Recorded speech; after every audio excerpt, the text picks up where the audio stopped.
The night the moon turned red, the pack decided she was worthless. Rain fell in sheets over the forest, washing blood from the roots and pride from hearts. The Silverfang pack had gathered beneath the sacred cliff. Every wolf, every rank, every beating heart united under the Alpha's gaze. And in the middle of them all knelt a girl who once dreamed she belonged. Aria Hale. Daughter of no one, orphan of the Blood Moon Massacre. The wolf who never shifted. She could feel their eyes. Hungry, mocking, impatient. The scent of wet earth and iron filled her lungs. But it was the cold in their hearts that truly froze her. Stand. Alpha Kyle's voice rolled across the clearing like thunder. Others stood at the edge of the cliff, rain glistening down the sharp lines of his jaw. His golden eyes burned through the dark, and when they locked on Aria, she felt her pulse falter. Once she had loved those eyes. Now they looked at her like she was an infection in his perfect kingdom. She stood, barefoot, shivering, small. "You know why you're here?" Kale said. Aria swallowed. "Because I failed the trial." A ripple of laughter passed through the crowd. Someone muttered, "Failed. She didn't even shift." Another voice, "She's a human pretending to be one of us." Her chest tightened. She'd trained for this night her entire life. The trial of the first shift. The moment every wolf found their other half, the beast beneath the skin. But when she'd stood in the circle, surrounded by the pack and the rising moon, nothing had happened. No pain, no bones cracking, no howl, just silence, humiliation. "I don't understand," she whispered. "I've done everything. I've bled for this pack." Kyle's voice cut like ice. "And yet you bring us shame." He descended from the cliff, his presence an avalanche in human form. His black cloak dragged through the mud. When he stopped before her, the rain bent sideways around him, like even the weather feared his wrath. Aria's heart twisted. "Kale, you promised. You said if I tried." "I said." He interrupted, his tone sharp enough to break bone, "that if the moon chose you, you would be one of us." It seems she didn't. She flinched. "You don't mean that."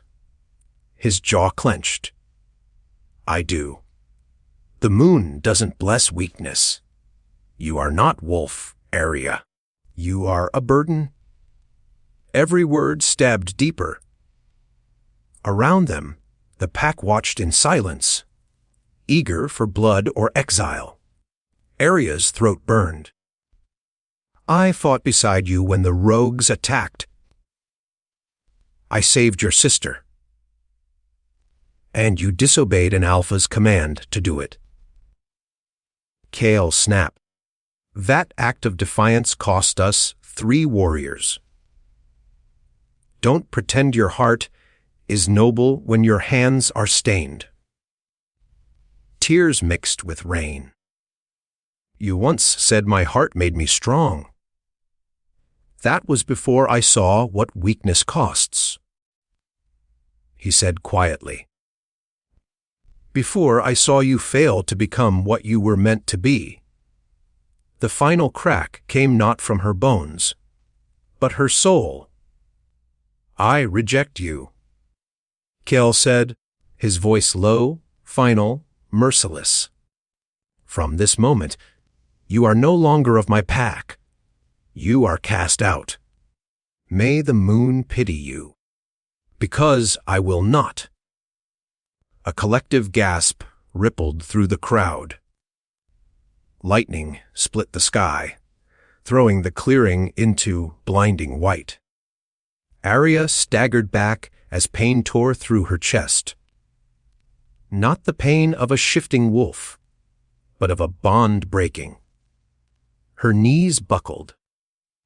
Every thread that tied her to the Silver Fang pack snapped one by one, leaving nothing but emptiness behind.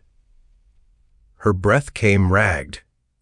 Her body trembled, light-headed, cold. "Kale," she choked out. "Please?" For a heartbeat, something flickered in his eyes. Regret, maybe. But it vanished too quickly to believe. "Leave," he said. And that was how it ended. The rain swallowed her as she ran into the woods. Bare feet splashing through mud, heart echoing with every cruel word. The forest grew thicker, darker. Branches clawed at her skin like the hands of ghosts. She ran until her lungs burned, until the world blurred into a tunnel of shadow and grief. Finally, she collapsed beside the river, her reflection fractured in the current. Powerless. Rejected. Alone. Her sobs broke the quiet, and for the first time in her life, even the moon refused to listen. Hours passed. The storm eased. The woods went still. Aria lay there, shivering, half conscious. The rejection bond left her body, aching like fire under her ribs. Every wolf that loses a pack loses a part of their soul, but something else. Something old stirred deep inside her. Her blood was whispering. She blinked up at the moon through the clouds. Her fingers twitched. The whisper grew louder, clearer, like 1,000 voices murmuring through her veins. "Wake up." She sat up abruptly, gasping. Her vision blurred. And the water beside her began to ripple, even though the air was still. The reflection staring back at her wasn't the same girl who'd run from the cliff.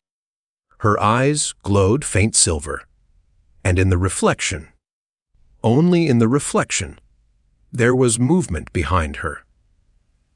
A massive silhouette. A wolf, pure white, with eyes like molten light. Aria spun around. Nothing. The forest was empty, but the air trembled with power. She pressed a hand to her heart. It was pounding wildly, but the rhythm wasn't her own. Something ancient had awoken inside her. It pulsed like thunder trapped beneath her skin. And far away, beyond the hills and rivers, every wolf in the territory paused. Even Kyle, the alpha who had cast her out. His head snapped up, nostrils flaring, eyes wide. A roar of power rolled through the night. A pulse that rattled the bones of the mountains. His beta stumbled forward. "Alpha, what was that?" Kale didn't answer. His gaze was fixed on the blood-red moon. The sound that echoed through the forest was not wind. It was a howl. A howl that didn't belong to him. It came from the river. It came from the girl he had called powerless. And it was stronger than anything he'd ever felt. Aria stood on the riverbank, breath steaming, eyes glowing silver, white. The power coursed through her like wildfire. terrifying, beautiful, alive. The forest bowed to her presence. The river bent its current around her feet. She didn't understand what she had become. But she knew one thing with absolute certainty. She was no longer powerless. And if Kyle thought rejection would break her, he was about to learn what it meant to challenge a true alpha. The howl rolled through the valley like a blade drawn from a sheath. The kind of sound that split history into before and after. Wolves lifted their heads. Birds burst from the trees. The river changed its own mind and slowed, as if listening. Kyle felt it in the marrow first. His bones answered the call before his pride could argue. The sensation crawled up his spine and wrote a single word behind his eyes: Alpha. But it wasn't his voice. It wasn't his power. He stood on the keep's north wall with rain ghosting off the slate roofs and his beta, Roven, at his side. Alpha? Roven asked, uneasy. That wasn't you. Kyle didn't take his gaze off the blood, red moon now paling toward silver. No. The howl came again. Clearer, nearer. Not the raw, tearing cry of a first shift, but a command. It threaded the trees, poured down ravines, crossed stone like a rumor that no lie could carry, somewhere toward the river. Roven swallowed. Should I send hunters? Kale started to say yes, the reflex of kingdoms. He stopped. His chest still ached from the rejection words he'd thrown like spears only hours ago. He knew what mercy cost. He also knew what hesitation cost. Not hunters, he said. Scouts. No one engages without my order. Roven blinked. You think it's a trap? Kyle's jaw tightened. I think the forest just remembered a name I don't know. He turned, already heading for the stairs. Roven fell in beside him. Boots striking the stone in a rhythm that matched the quickening drums in Kale's blood.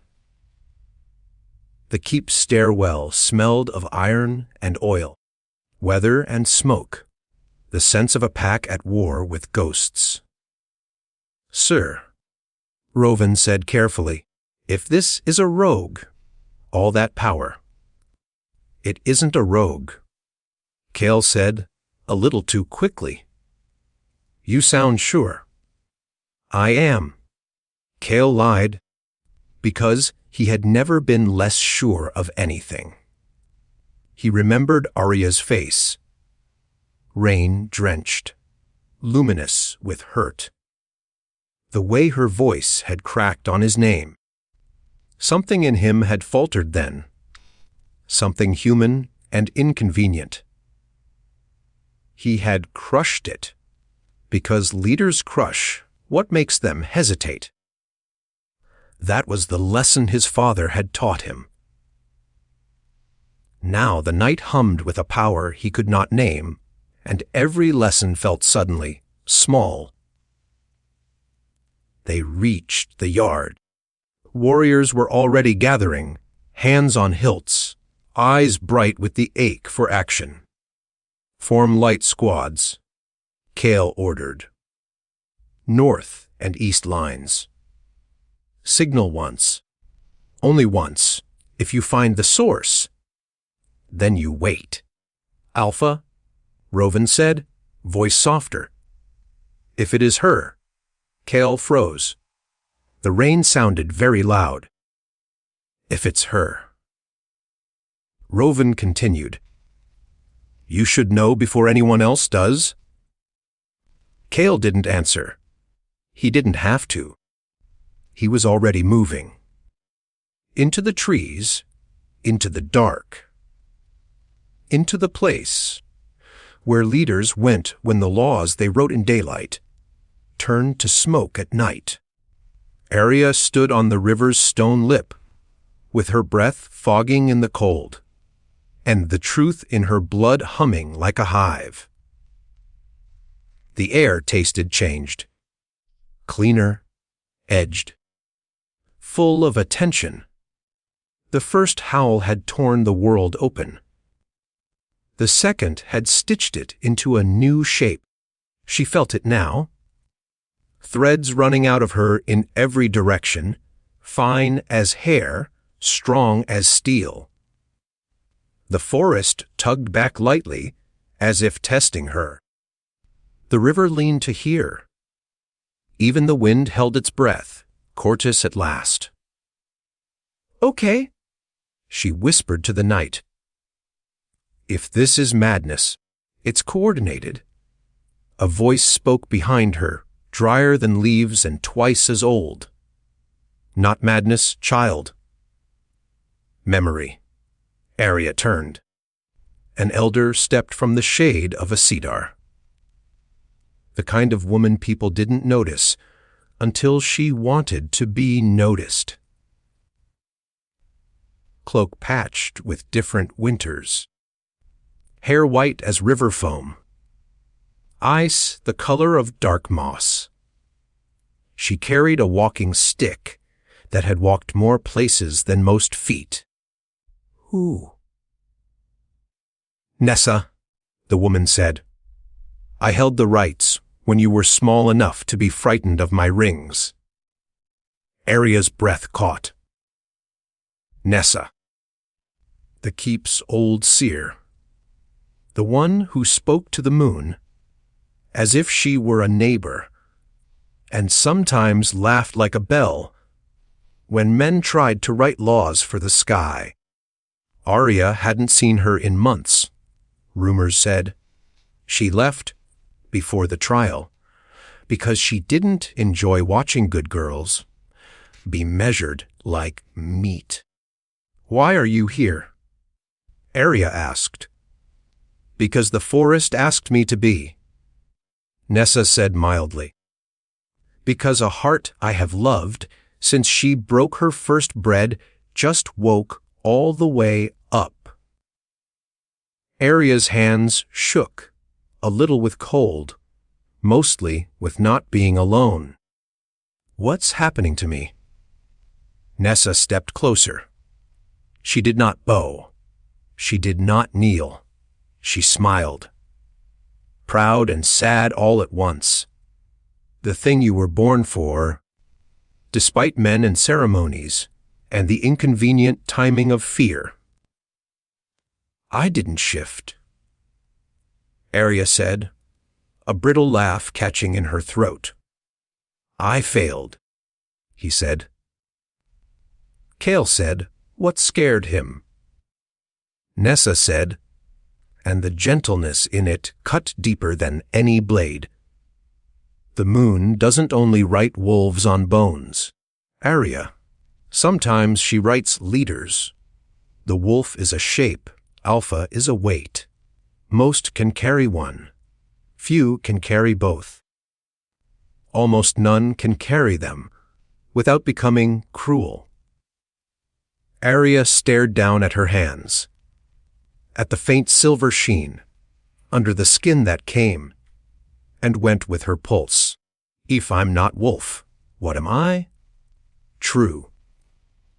"Alpha," Nessa said simply, not a title given. A force revealed. Aria swallowed. Then why didn't it come before? Why tonight? "Because love and loss are keys," Nessa said, squinting up at the moon. "Because you needed to be broken in the particular way that opened the door. Because the boy on the cliff forgot the difference between strength and hardness, and the moon hates to be bored." Footsteps moved through the brush. Not clumsy. Not stealthy. The pace of men who walked where they had the right, and feared only what they couldn't name. Aria turned. 6 Silverfang scouts stepped into view. Rovan at their lead, rain beating on leathers. They saw her and stopped, every expression tightening, then smoothing into the masks men wear around miracles.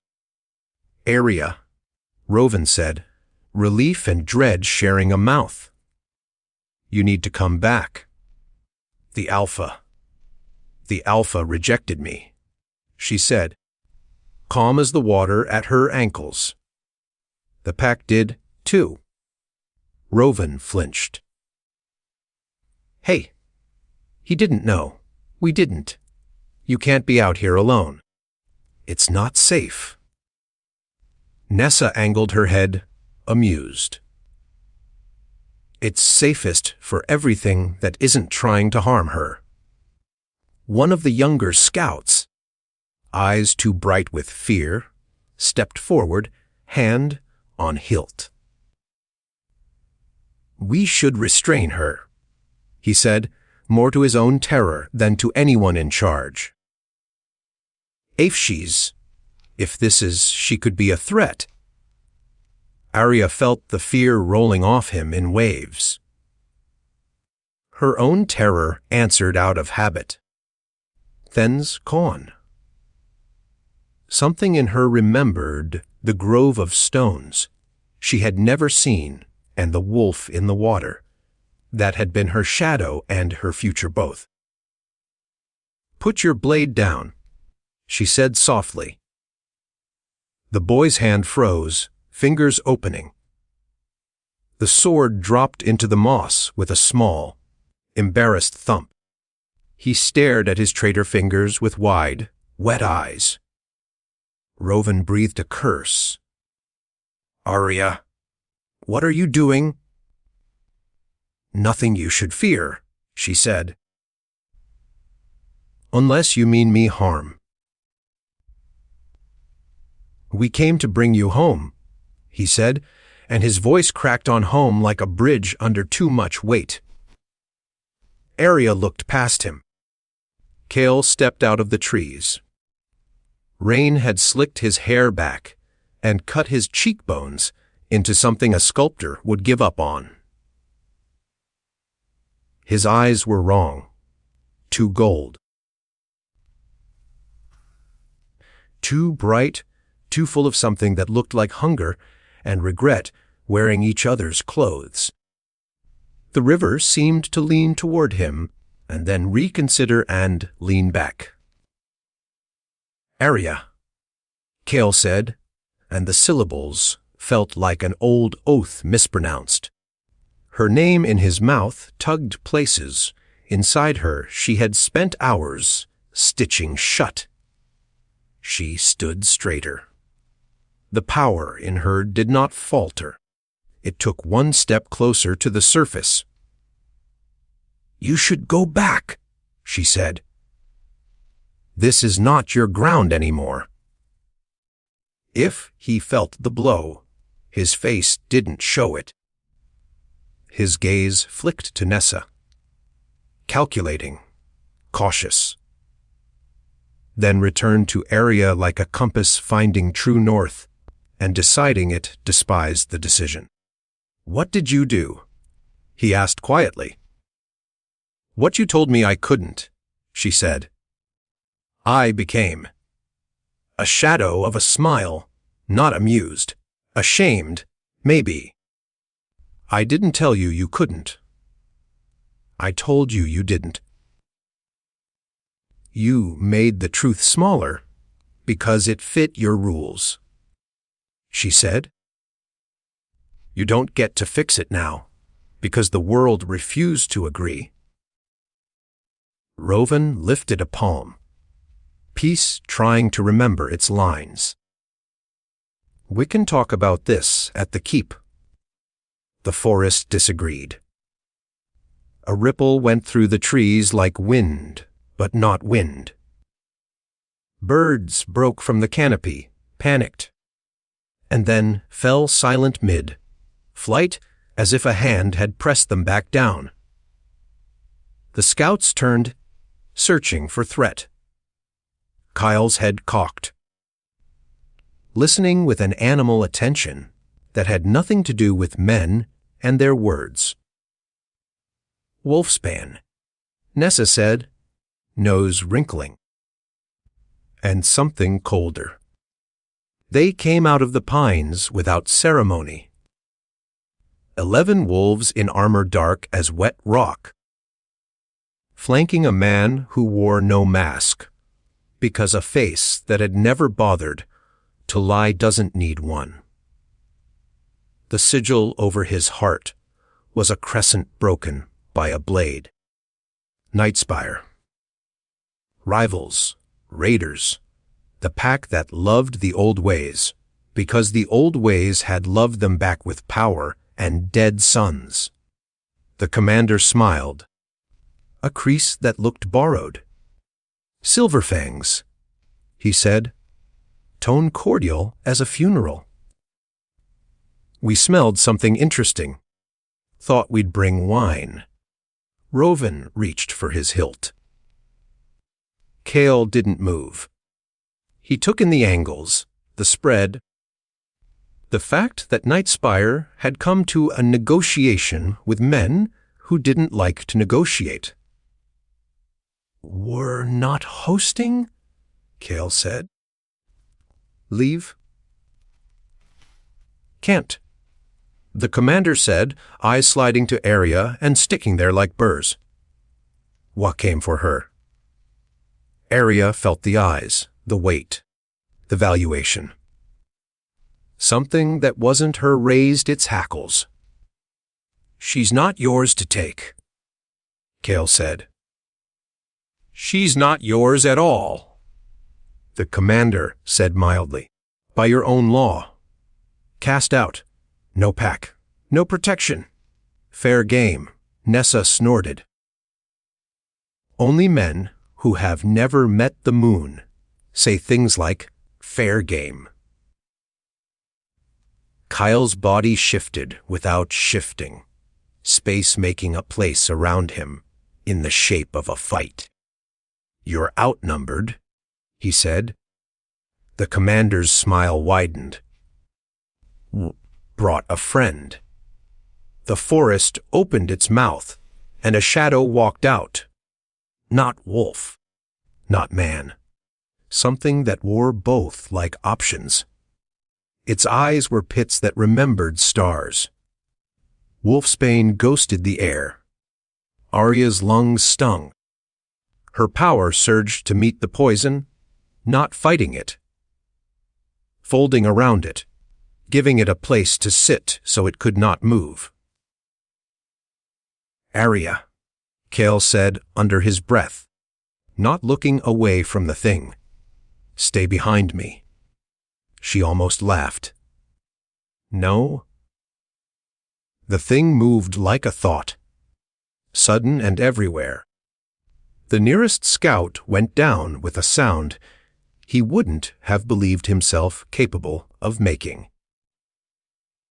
Kyle's sword sang free. Roven met the first Nightspire blade and turned it with a grunt. The world narrowed to moments. The edge of a strike. The slip of a boot.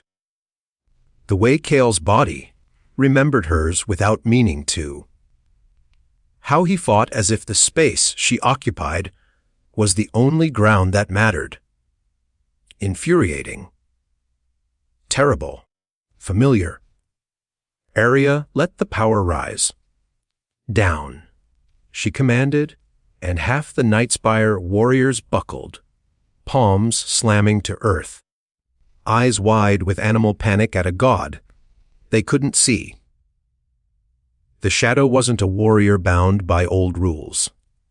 It kept coming, silent, amused, patient. It reached for Kale's throat. Aria stepped between them and raised her hand. Enough.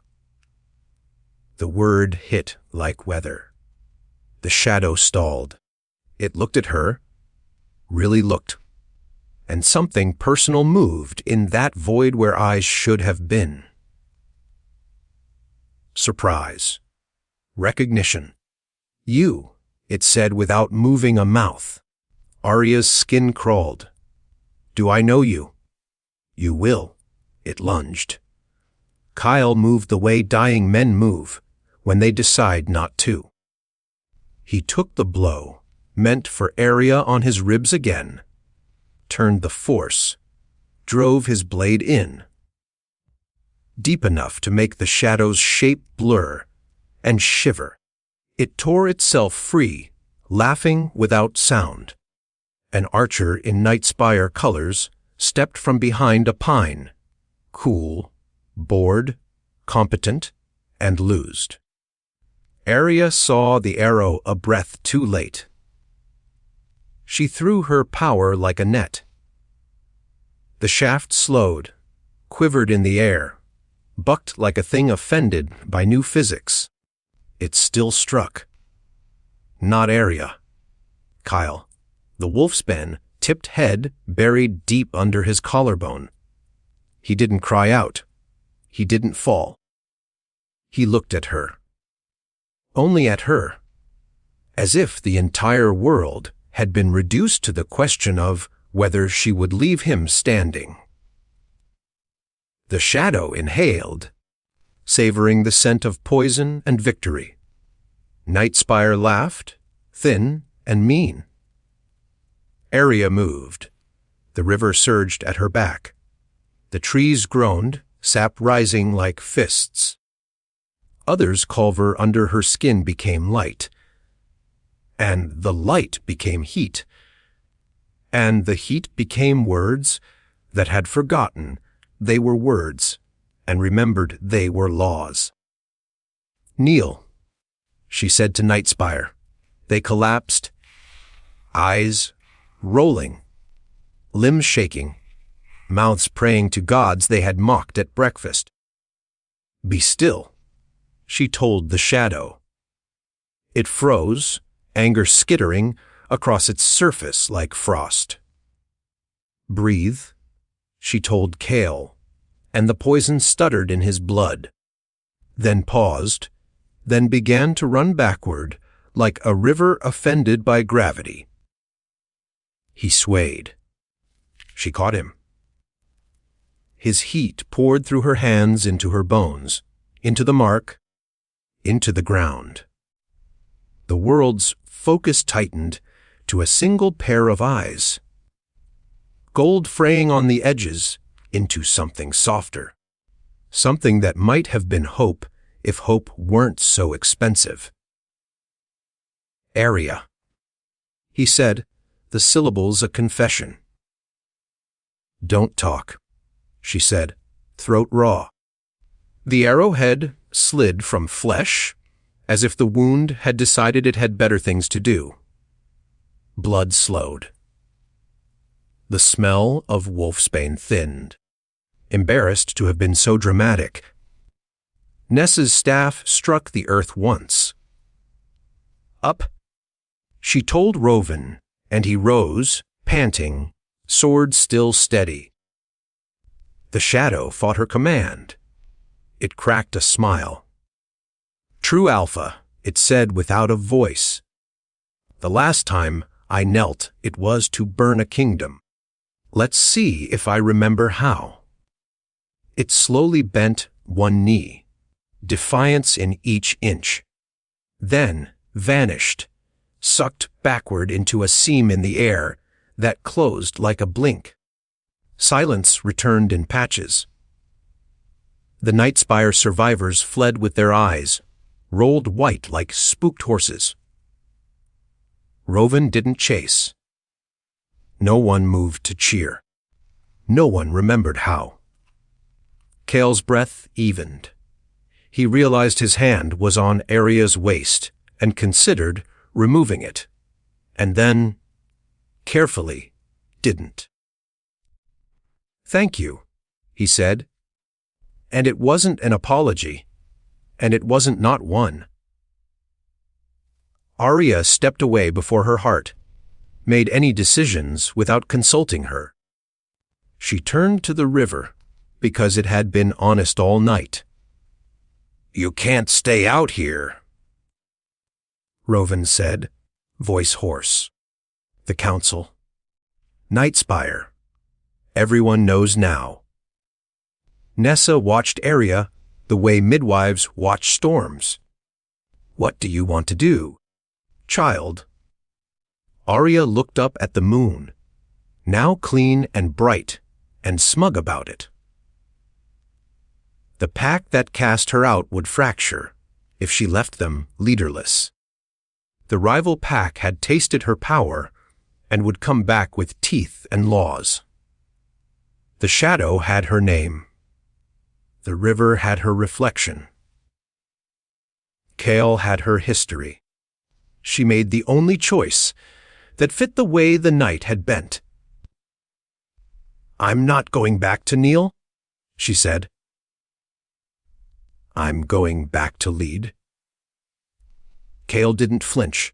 He nodded, as alpha, as man, as sinner. "Then I will stand beside you." She met his eyes, steady.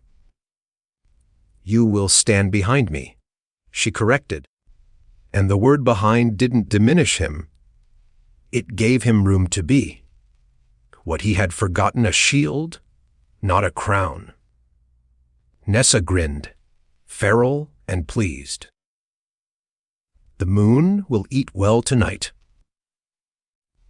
They started toward the keep, first, steps of a road no map had dared ink. They didn't see the second archer. The hiss of a bolt cut the air.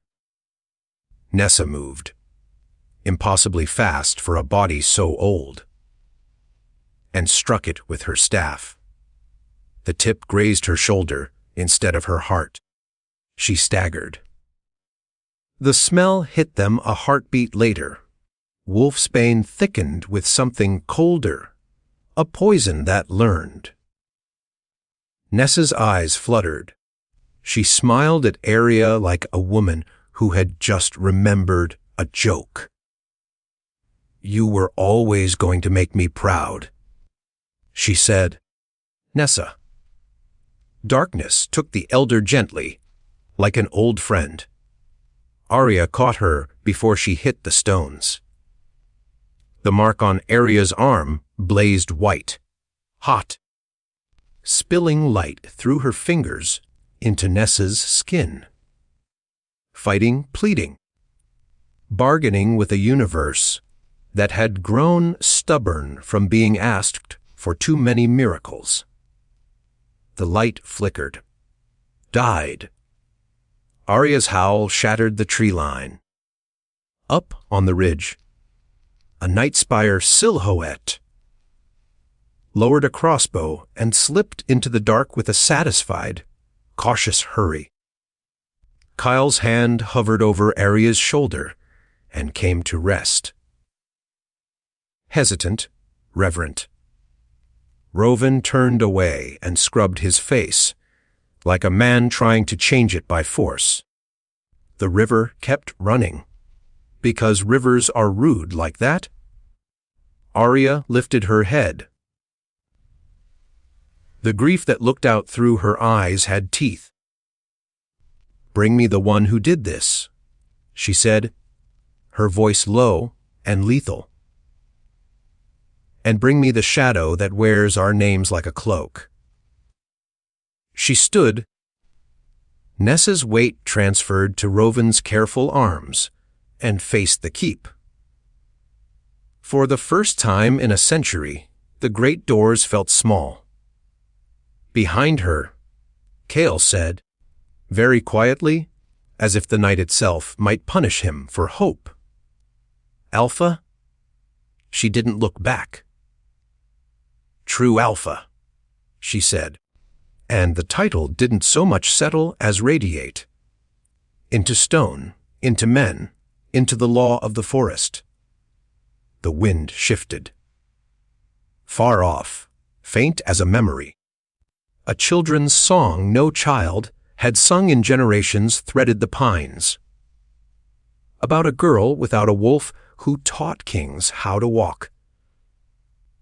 And under it, closer, anew sound the slow, deliberate clap of hands from the tree line. Aria turned. A man stepped into the last of the moonlight, smiling like a knife. Not Nightspire, not Silverfang.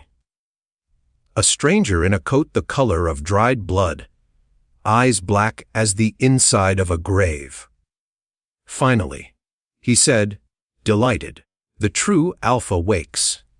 He bowed, as if to a queen. When he rose, the air smelled like old temples and fresh graves. Who are you? Hale demanded. The stranger's smile widened. The reason your fathers kept the old stories short. He met Aria's gaze and did not blink. Shall we begin? The night after Nessa's death was a silence Aria had never known. Even the stars refused to shine. The pack's torches burned low, their flames uneasy, as if mourning a woman who had spoken to the moon and never been denied an answer. Aria stood before the sacred pyre, her hands trembling but her heart steady. Nessa's body lay cloaked in wolf hide, her staff resting across her chest. The forest watched in stillness. Every tree, every breath of wind, every creature bowing to the passing of a seer. Hale stood beside her, bandaged, quiet. He hadn't spoken much since the battle. His golden eyes, once so sharp, were dulled by something unfamiliar. Regret, perhaps, or fear. When the first flame touched Nessa's cloak, the smoke rose white, not gray or black, but bright and pure, spiraling into the sky. Aria whispered, "May the moon guard your path." And the smoke answered, curling into the shape of a wolf before vanishing into the clouds. The forest exhaled. The wind shifted, and the mark on Aria's arm began to burn. Hale noticed it first. "Aria, your arm." She looked down. The silver veins beneath her skin glowed brighter, threading up her wrist and along her throat. Power rippled through her body, fierce and cold, like the heartbeat of the earth itself. Then she heard it. A whisper, soft but sharp as a blade. "He returns." The voice was not Nessa's.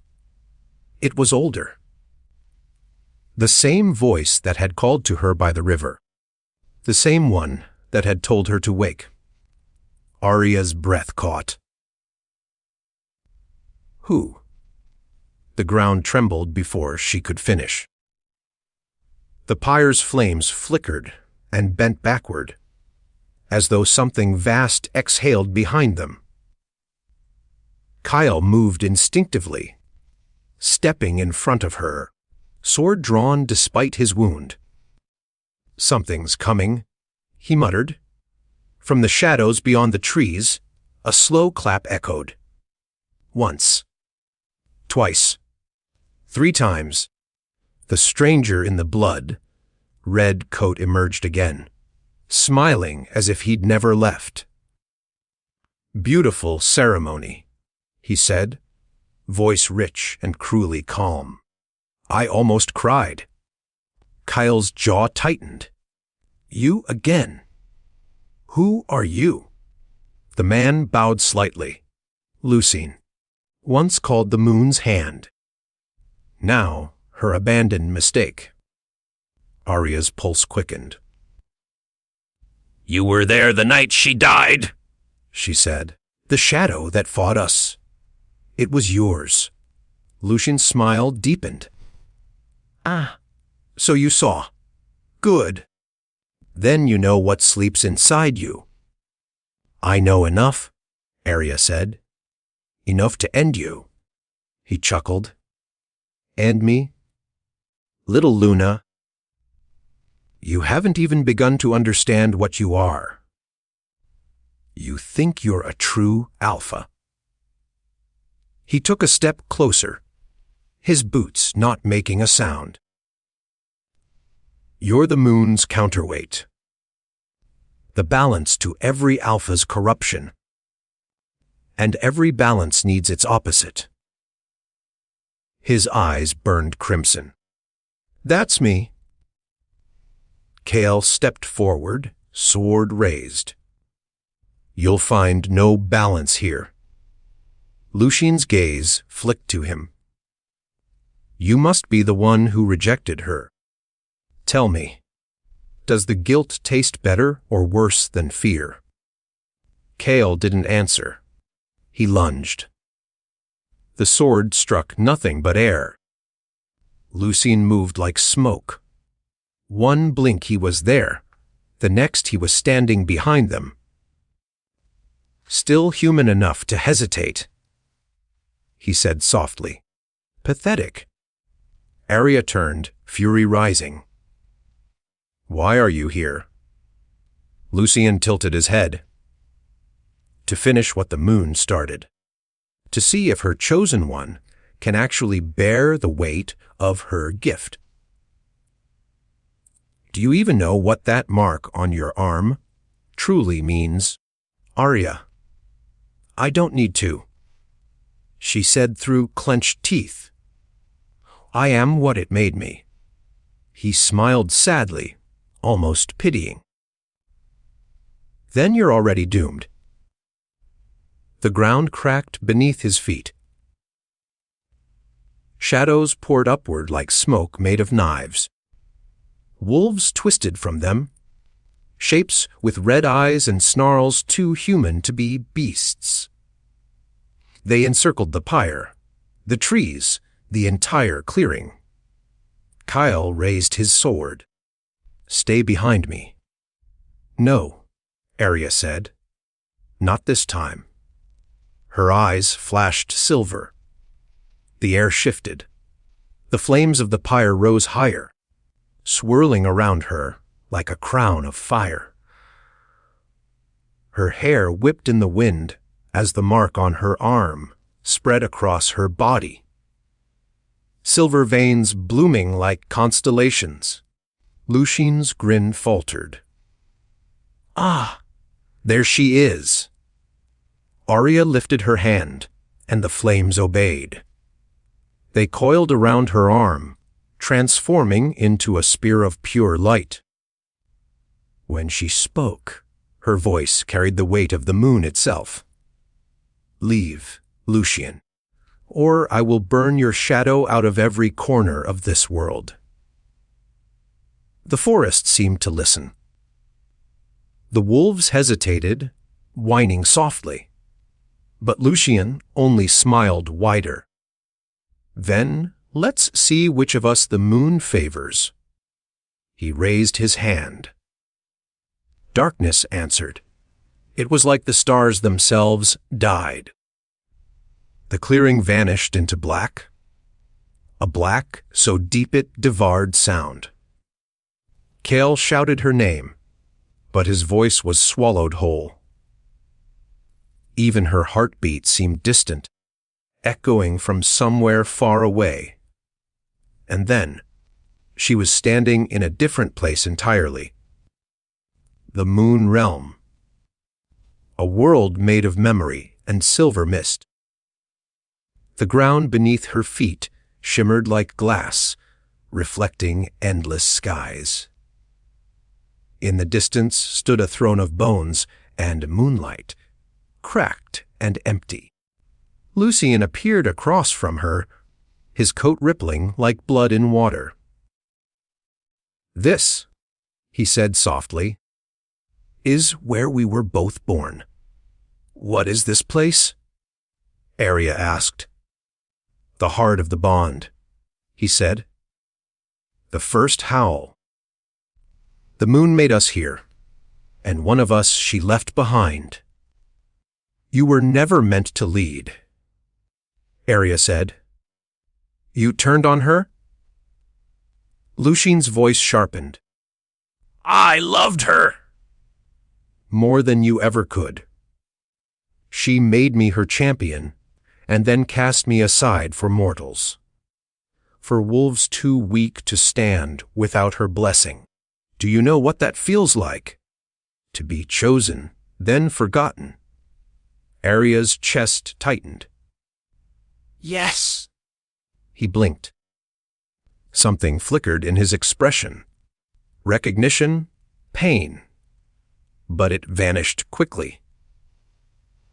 Then you know why I can't let you live, he said. He raised his hand. The air ignited with black fire. Aria moved, the silver light answering her call. Their powers clashed. Light against dark, creation against destruction. The realm itself trembled, pieces of sky falling like glass rain. Lucien's strikes were merciless. He moved with the precision of a god betrayed. Aria's light faltered, dimming under the force of his rage. The ground cracked beneath her knees. You can't win, he shouted. You're fighting the moon's mistake! Aria lifted her head, blood on her lips. Maybe, she said softly, but I am her choice. And then she stopped fighting. She opened. Instead of resisting his darkness, she let it in. The power roared through her like a storm, tearing at her veins, threatening to break her apart. But she didn't fight it. She absorbed it, bent it, became it. The light around her turned from silver to white, hot gold. Lucien staggered back. What? What are you doing? Aria rose, her eyes blazing like twin suns. Balancing you, she said. The moon doesn't need enemies. She needs balance. She reached for him. The light engulfed them both. Kale stumbled forward as the darkness shattered. The clearing reappeared, blindingly bright. The wolves of shadow dissolved into ash. Lucien screamed, his body unraveling into threads of black light. His last words were carried on the wind. This isn't the end. Then he was gone. The flames died. The night fell quiet again. Aria stood in the center of the ashes, her body trembling, her mark fading back into stillness. Kyle ran to her, catching her as she swayed. Aria, he breathed. What did you do? She looked up at him, tears cutting through the soot on her cheeks. I ended it, I think. You didn't just end it, he said softly. You changed everything. She smiled faintly, her strength finally giving out. Then maybe this time, the moon won't have to choose again. Kyle caught her before she fell. Behind them, the pyre burned low, its last ember glowing like a star refusing to die. But in the ashes of Lucien's shadow, something moved. Small, unseen, alive. A sliver of black fire coiled into the dirt and vanished beneath the earth. And far away, in a place no one dared name, a whisper rose from the dark. If she is the balance, then I will be the storm. The forest had never been this quiet. Even the wind seemed to bow before her. When Aria woke, dawn was spilling over the mountains, thin and cold. Dew clung to the grass like tiny ghosts. Her head rested against Cale's shoulder, his hand resting near her wrist, where her pulse beat steady again. For the first time in her life, the forest didn't feel like it was watching her. It felt like it was listening. Cale stirred as she sat up. "Easy," he said quietly. "You were out for 2 days." Her eyes widened. 2 days? 2 full moons. He corrected softly. "The healers said your body was rebalancing." She glanced down. The mark on her arm, once bright silver, now glowed faint gold, faintly pulsing like a living heartbeat. "It feels different," she murmured. "Like something inside me broke, and something else took its place." Kyle's gaze softened. "You took his power." "Lucian's," she said. He nodded. "Whatever he was, whatever he carried, you absorbed it." She stared at her hands. "Then I have his darkness and the moon's light." Kyle's lips quirked into a faint, humorless smile. "A dangerous combination." She met his gaze. "For them. Not for me." The Silver Fang keep had changed too. Where walls had once echoed with the arrogance of hierarchy, they now carried whispers of confusion, awe, and fear. Wolves who once spat her name now bowed their heads when she passed. Warriors paused their drills to watch her walk. She didn't need to raise her voice anymore. Her presence alone carried weight. But not everyone was pleased. Cale's council, men who had once pledged their loyalty to him alone, stood divided. Some called her a savior. Others whispered the word curse. When Aria entered the war hall that evening, the air thickened with tension. The fire crackled in the center pit, throwing long shadows on the stone. Rovan, loyal as ever, bowed slightly. "True Alpha," he said formally. "The pack awaits your word."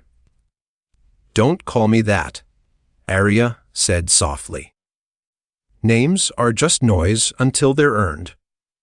Across the table, Beta Commander Jarek scoffed. "A true Alpha who speaks of earning power, how poetic." "Tell me, girl, what did you earn when you burned the forest and killed Nessa with your ambition?" The words struck like claws. Kyle's eyes darkened. "Watch your tone," he growled. But Aria raised a hand. "No, let him speak." Jarek leaned forward, sneering. "We all saw it. You summon fire and call it fate. You absorb a monster and call it balance. Now the moon favors you, and we're expected to kneel. You're not a leader. You're a weapon waiting to turn." Silence fell heavy. Aria stepped closer to him, slow and measured. "You're right," she said. "I am a weapon. But I was forged by your Alpha's rejection, your pack's cruelty, and a goddess who got tired of watching men pretend they rule her world." Her voice lowered, calm and deadly. "So yes, Commander, I am a weapon. But the difference between us is I choose what to protect. Her power flared. Not violently, but like a pulse of truth that rippled through the room. Every candle flickered, the air thickened, and for a moment even Jarek's breath hitched. Then she turned away. "If you fear me," she said, "it's because you know the old way dies when I rise." That night, she stood alone on the balcony above the keep. The sky was heavy with clouds. Thunder rolled beyond the hills. The scent of rain was sharp, alive. Kyle joined her quietly, as he often did now, never speaking first. "You heard what they called you," he said eventually. "Some think you'll destroy us." "Maybe I will," she said softly. "Maybe that's what's needed." He frowned. "You're starting to sound like her." "Like who?" "The moon," he said. "And that scares them." She turned to him, eyes faintly glowing. "Does it scare you?" He hesitated. "No," he said finally. "Because the moon never scared me. Losing you did." Her heart stuttered. For a long moment, they said nothing, just watched lightning split the horizon, painting the world in flashes of white. Then, the storm broke. A roar of thunder cracked the air, and with it came a sound from the forest that froze every heartbeat in the keep. A howl. Not hers. Not Kale's. Something else. Deep, terrible, ancient. Aria's hand tightened on the railing. "That's not Lucian," she whispered. Kyle shook his head. "No, it's something older." And then came the screams. By the time they reached the gates, the smell of blood was already in the wind. Warriors ran toward the eastern border. Shouting, shifting, dying. Aria sprinted ahead, faster than any of them. Power surged through her like lightning given flesh. Kyle followed, sword drawn, his breath sharp. What they found in the clearing wasn't an army. It was one creature. A wolf. Massive, monstrous, fur black as night, eyes burning with crimson fire. The air around it shimmered, bending under its power. Rovan stumbled forward. "Alpha, that's not possible." Kale's throat tightened. "It's him." "Lucian's shadow," Aria whispered. Kale nodded grimly. "He's not gone. You didn't destroy him. You released him." The beast turned its gaze toward Aria, lips curling into something that wasn't quite a snarl and wasn't quite a smile. When it spoke, its voice came from everywhere. "Balance can't exist without chaos, little Luna."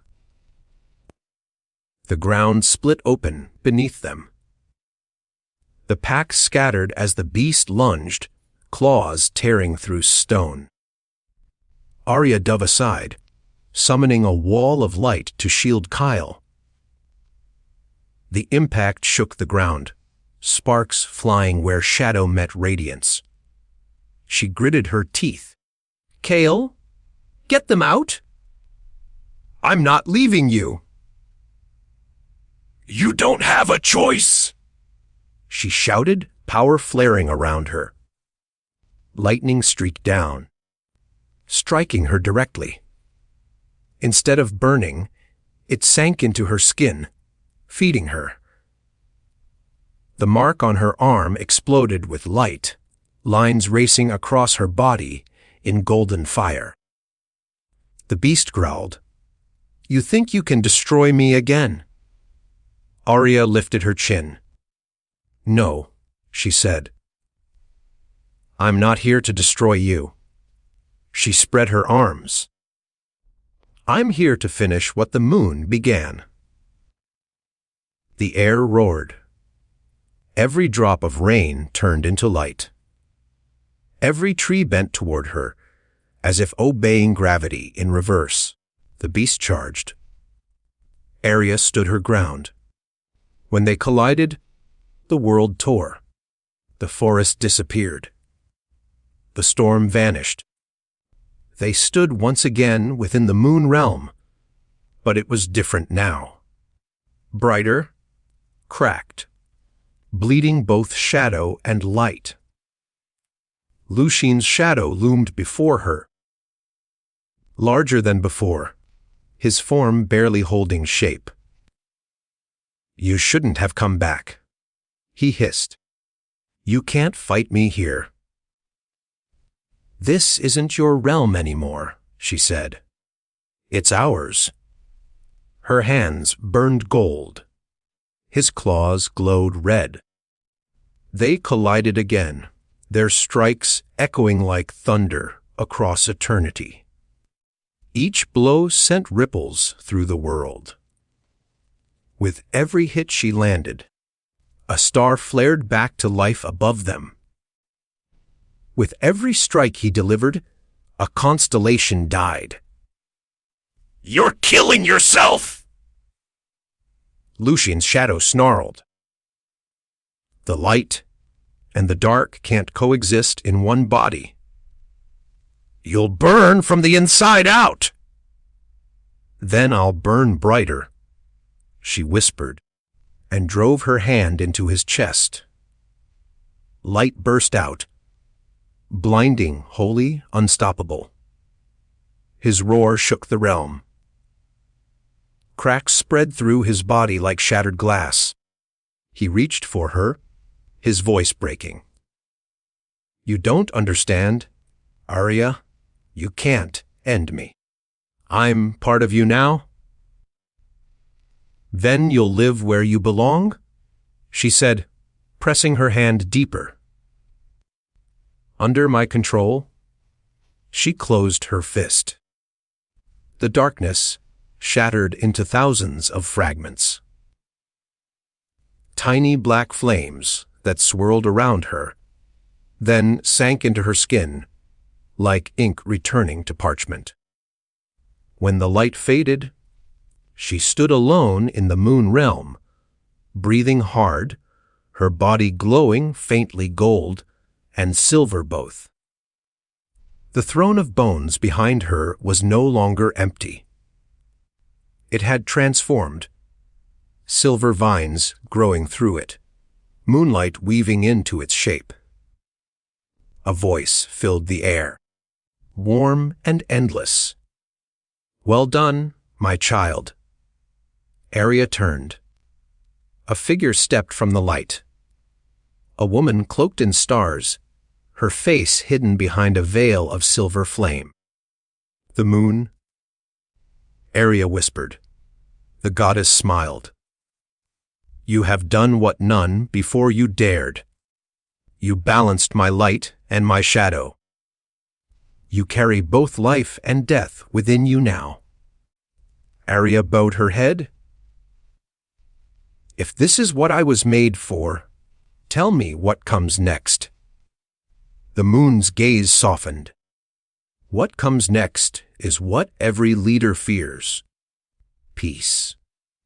And the choice of what to do with it. Aria looked at her hands. They no longer trembled. Then I choose to rebuild. The moon nodded. So you shall. But remember, power is only ever borrowed.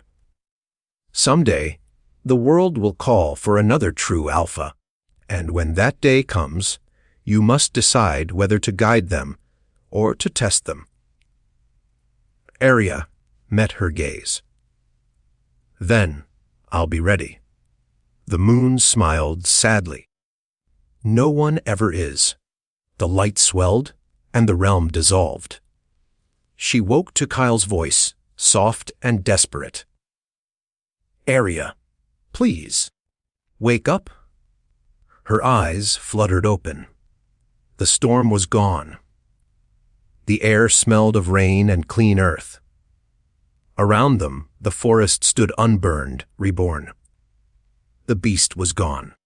Kale's hand cupped her cheek, trembling. "You did it," he whispered.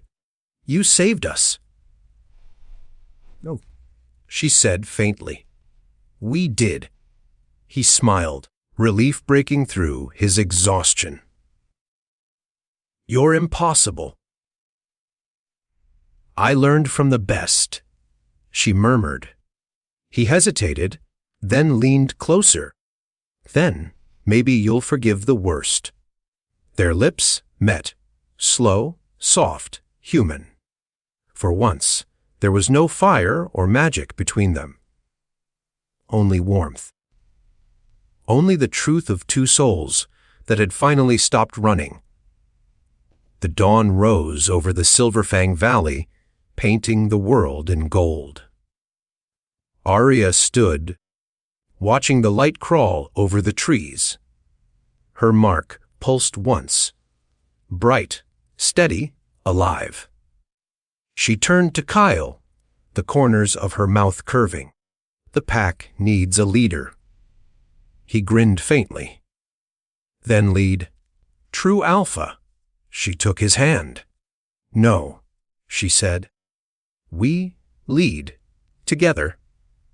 But deep below the roots of the forest, where the earth still held secrets, the ground stirred. A faint whisper echoed. Lucian's voice, older, twisted, amused. "Even peace needs its shadow." The soil trembled once, then stilled. Above, the moon shone brighter than ever. It had been 3 moons since the storm ended. 3 moons since the night the forest burned with light, since Aria Hale rose from ashes as the true alpha of Silverfang. In that short time, the world had changed. The rivers ran clearer. The forests that once trembled under shadow now sang with life. The pack, once divided, rebuilt its home around unity rather than fear. Wolves hunted together. Omegas walked unafraid. The old ranks meant less and less every sunrise.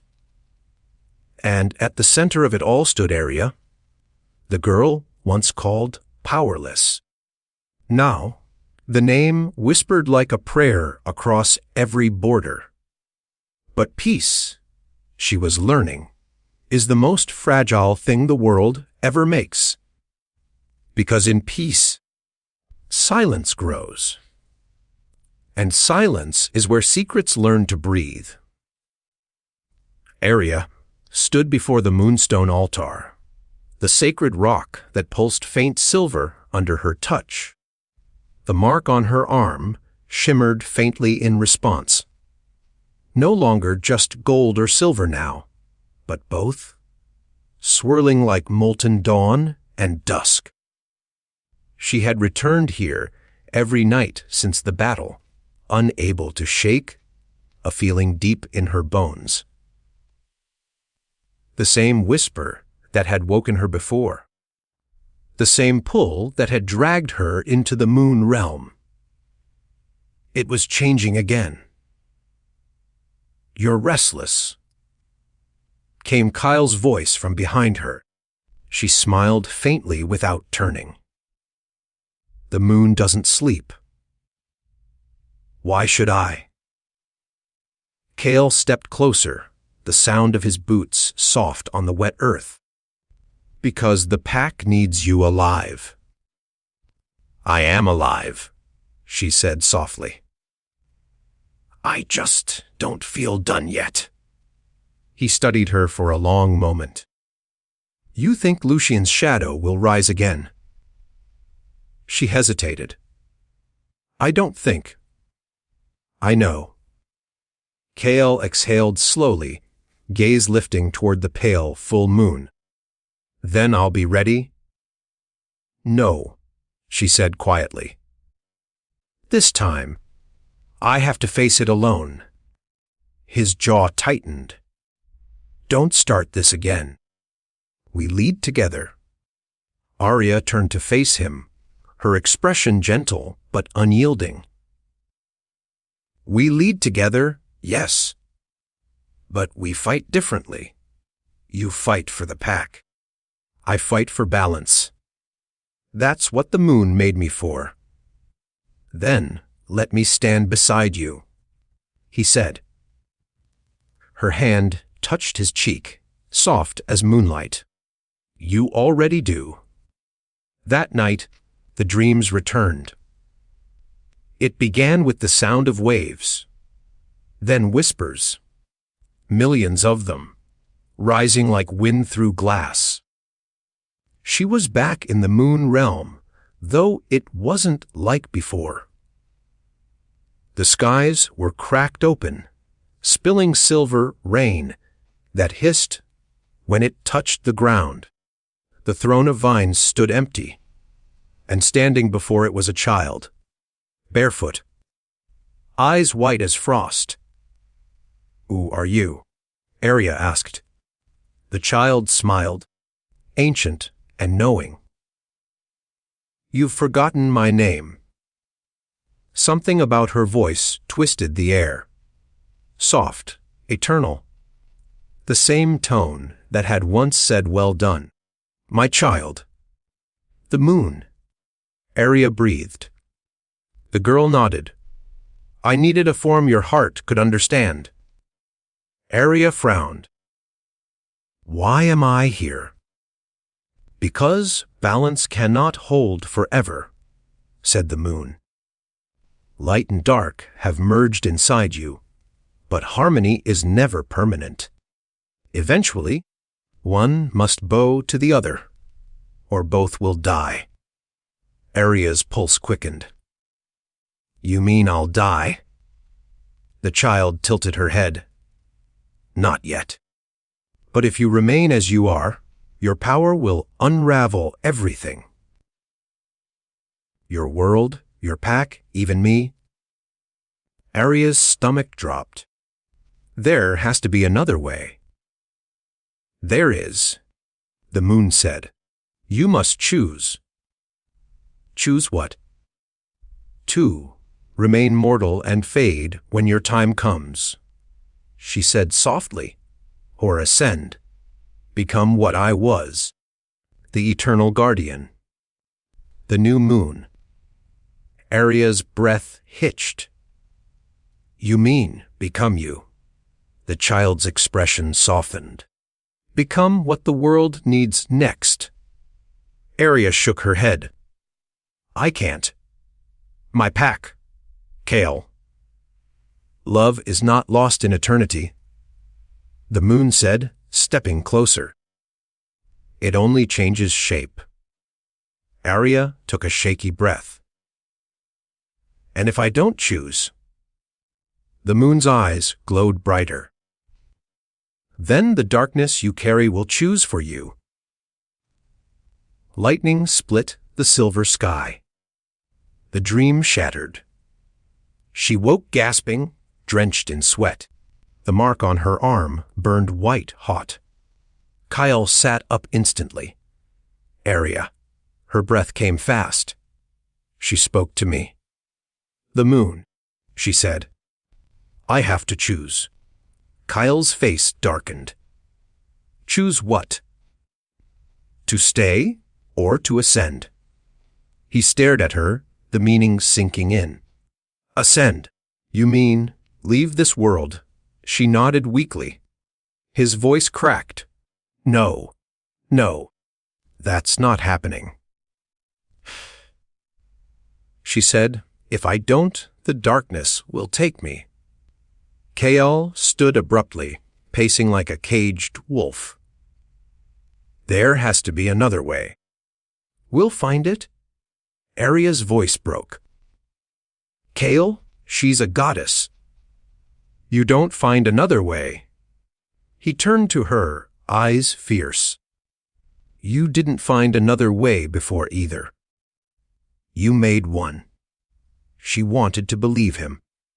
Gods, she wanted to.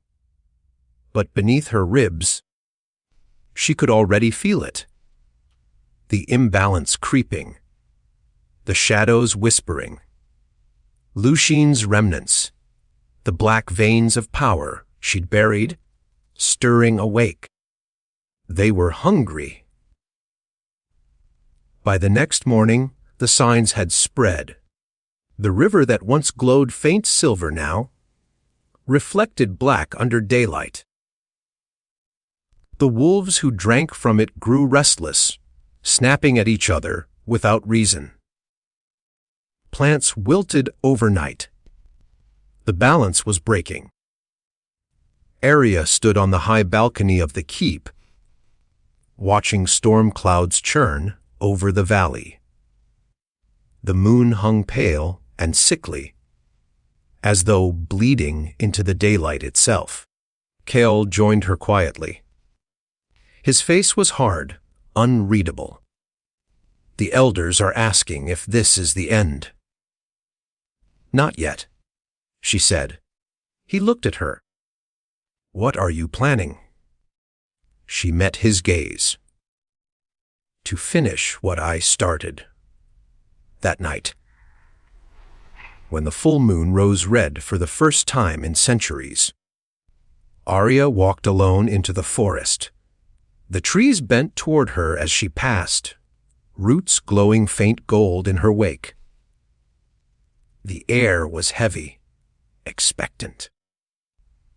When she reached the riverbank where her journey had begun, the reflection staring back at her was no longer hers. It was split, half light, half shadow. Lucien's voice came softly from the dark. You can't hold both forever, Luna. One must die. She closed her eyes. Then it won't be me. She raised her hand. The mark flared. The sky split open. The moon realm descended. Hale felt it before he saw it. The air cracking like glass, the gravity pulling toward the forest. He ran, every step heavy with dread. When he reached the river, the world was half gone, folded into shimmering silver light. At its center stood Aria, levitating above the water, her eyes glowing like twin suns. He shouted her name. Aria! She turned, her voice carrying through both worlds. Stay back! What are you doing? Her hair whipped around her face like fire. I'm holding it together. But it's breaking faster than I can fix it. Then let me help. You can't, she cried. If you step into this light, it'll tear you apart. He stepped closer anyway, eyes locked on hers. Then we'll tear together. Her heart cracked. Hale, please. Don't make me choose between you and the world. He smiled, the kind of smile that belonged to men who already knew their fate. Then don't choose. Just do what you were born to do. The moon's voice filled the air, soft and terrible. It is time, my child. Aria's body trembled as the light around her brightened. Her mark spread across her entire body. Gold and black veins, twisting together like vines. The earth split beneath her feet.